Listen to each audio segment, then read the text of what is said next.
आणि मग ती जाती तेनी साखर घेऊन येते ती ही तूप घेऊन येते ती दूध घेऊन येते ती आणि बनवते ती आणि बनवल्यानंतर म्हणते ती की चला आपण नदीच्या काठीवर जाऊ नको मग ती म्हणते की माकड म्हणतो की मनी माऊ चल मग ते मनी माऊ म्हणते की आपण नको बाबा मला तर पोटात दुखायला मग जाते ती म्हणते चल ग मग मनी माऊ म्हणते मी इथंच बसते आणि जा मग ती जाते ती आणि मग ती बघते तर मनी माऊ तर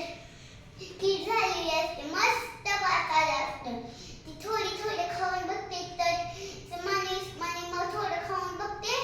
खाऊन सगळं संपवते आणि मग आहे ना उंदीर आणि येतो उंदीर माकड येते ती आणि म्हणते ती की चला आपण खीर खाऊया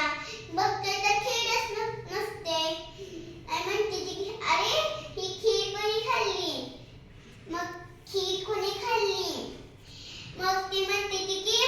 मनी माऊ तू खीर खाल्लीस का सांग लवकर नाहीतर मी तुला नदीच्या काठीवर जाऊन काय ते करीन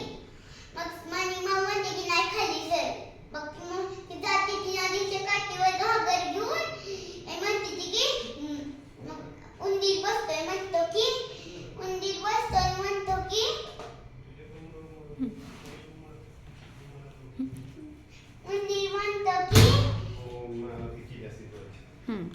सांग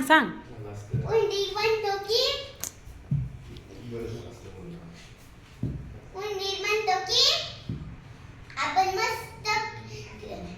मग उंदीर जातो घागरीवर गेला म्हणतो की बुडबुड घागर खीर खाल्ली तर बुडबुड घागर बुडली नाही मग दुसरीकडे उंदीर दुसरीकडे आणि माकड येतो माकड म्हणतो बुडबुड घागर मी खीर खाल्ली तर बुडबुड घागर